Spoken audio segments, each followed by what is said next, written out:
Hey guys, quick video update for the Jeep. For anybody who is actually following this, I wanted to show you guys my plan for the bed. I talked about it, lengthy in previous videos, so I'm going to do it really short. Again, the entire bed is coming out, and when it comes out, that'll give me access to the frame, or easier access so I can actually sit down and clean the frame and cut out any bad sections that I need to cut out and weld, etc. Once all that's done, I'll work on the bed supports, and this is going to be my bed support. So this is 1/8 gauge. This is overkill. But this is 1/8 gauge, 2-inch. The bed supports are 2.5 inches. So I'm going to have to raise this 1/2 inch. But this is 2-inch angle iron, 72 inches long. And what I plan on doing with this is I plan to get a second one, and I'm going to weld them together, so it's going to be like this. It's going to make like a little box if you add a second one, and then up here. So it's going to be like a little box, and it's going to sit on top of the frame, just like these are, and it's going to go from here all the way across, just like the original bed support is. The bed support is right here, and it actually goes underneath these, and it goes underneath that little pillar right here, and that's how it supports the bed. So this is the reason why the bed is sagging over here, because this bed support is completely rusted, so it's dropped. So I need to cut all this out, and I need to leave one bed support, at least the one right here. I'm going to leave that one intact, and then I'll cut this one out and probably put some jack stands or something underneath here. I'm not sure how, because this is pretty flimsy, but I need to support this so I can get this on the frame and underneath the bed to at least support the corners of the bed. And as far as what I'm going to do to make up for the 1/2 inch of slack, or 1/2 inch of height reduction, because these are 2.5 inches, so it has to be exact. It has to be 2.5 inches, because once I put the bed floor on, it needs to match where the bed floor used to be. Unfortunately, I'm going to have to cut, the outline of the entire bed, so I'm going to have to, weld like 1 inch of steel all the way around, to the bed floor once I get the bed floor. But, yeah, so that's what I'm planning on doing. And as far as lifting it 1/2 inch, because this is only 2 inches, I'm going to take these little tubes, the like little square tubes. I'm going to probably buy new ones, but yeah, I have a couple of these things, and they're exactly 1/2 inch.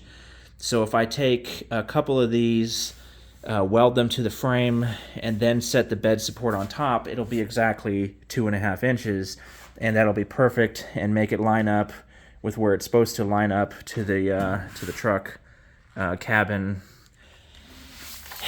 And I'm gonna need like six or 8 of these things, so that's gonna be like $240 to $300 just for the bed framing. And then for the bed floors, I already found some on Amazon. I don't know if they're 16 gauge, as I was saying, so I'm gonna buy them, and hopefully they're thick enough. And I only need like 3 of them. They're like 59 inches by 30 inches, and this is actually 50 inches, so one piece will fit right here, and then another piece will fit right there, and then I only need like half to fit right here.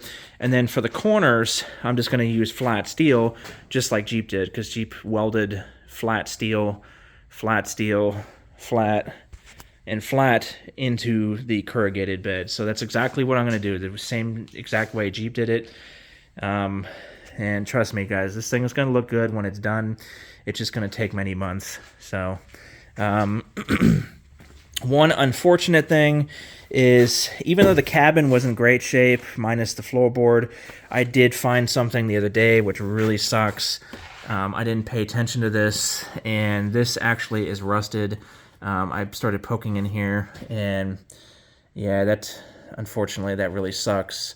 So that's the windshield frame, so that's gonna suck. I need to take the headliner off and the visors on the inside and see what it looks like from behind, and go from there. But hopefully it's not like all rusted down in here. I've seen some of these things rust out like that. So if that's the case, I'm going to have to take the whole windshield out, which I don't want to do because this rubber is kind of hard and it screws in, you know, to the framing, and I just don't want to do that. So I'm hoping, even if it is the framing right here that's bad, I'm hoping I can just get some thin sheet metal and just, like, you know, cut it from the inside of the car and just kind of shape it from in here and just tack weld it, protecting the windshield itself. Tack, tack, tack, you know what I mean? Just to get kind of some framing support up there.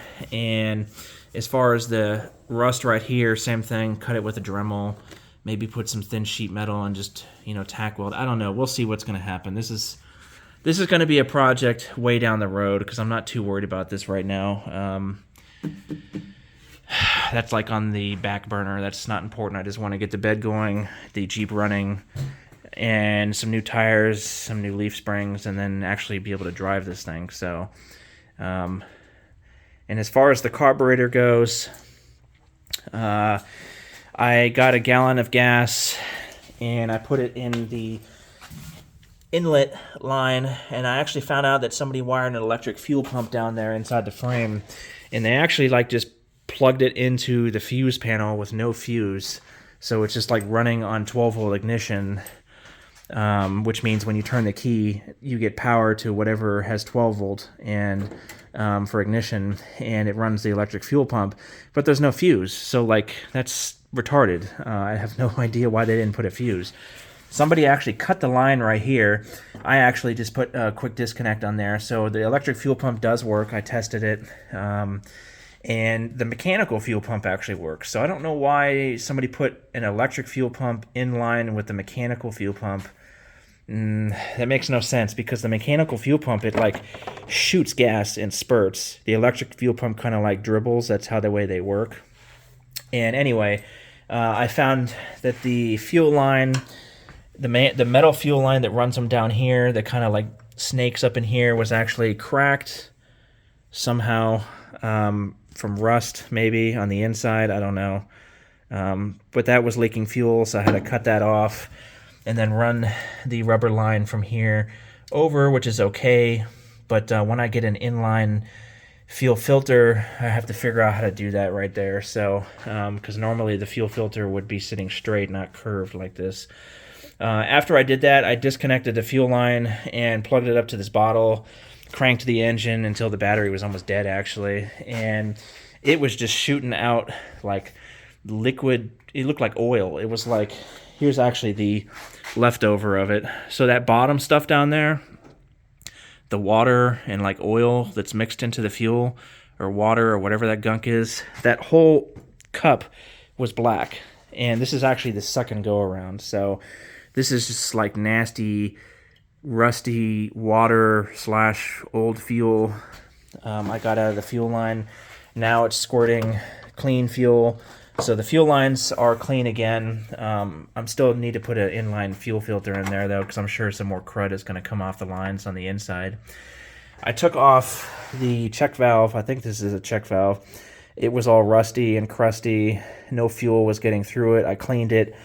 Fuel is getting through it now, but I'm probably going to buy a new check valve. I think it's a check valve because it goes into the bottom of the carburetor down here. And when I took this check valve off and I squirted brake cleaner on the inside, I mean, chunky rust was coming out of the carburetor. So I guess whenever he tried to get this thing running, it squirted all this crap inside the carburetor. So that means this once rebuilt carburetor is going to have to probably be taken off and rebuilt, or at least cleaned. I don't think I'll rebuild it. I'll probably just clean it, you know, like take the jets off, clean them, clean the bowl, make sure everything is working right, and then put it back together. I've actually never taken apart a carburetor on a car before. I've only done it to a lawnmower, so that's going to be interesting. I did get the engine running for like 5 minutes, and it sounds great. I mean, there's no knocking, there's no like horrible noises, besides the exhaust leaks for the air injection tubes. It idles good, and it, like I said, it just sounded great. The only way I was able to get it running was by squirting an entire bottle as it was running into the intake right here. these little flaps, and that's the only way I was able to keep it running until I ran out of fuel from the squirt bottle, and then the engine died. So if the engine died after that, that means clearly, even though the fuel is getting through the line and getting through the check valve, it's not getting through the jets or the power valve right here, or something is blocking it. So that needs to be taken apart and cleaned. And I know everybody is like, and then another thing I found out, like I said, the distributor vacuum advance is not working, so I had to actually plug that with a screw, because that is actually a vacuum leak if that's not working. The engine doesn't need the vacuum advance to run.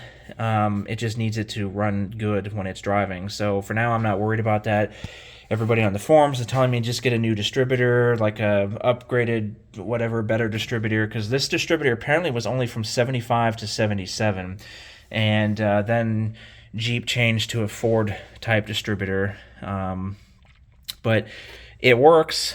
All I need is the diaphragm, or this little plastic piece, to get the vacuum advance to work again. They're like $30 on eBay, so I'm not going to mess with ignition shit. I just want the car to run. That's all I care about. I mean, you guys see the massive project I have here. I'm not worried about upgrading ignition stuff and doing tinkering. I just need to get it working, and that's it. So thanks for watching, and stay tuned for the next update. The next update will probably be me working on the bed, cutting the rest of the bed floor out and putting at least one of these in there for now, just to support the bed corners, and then we'll go from there.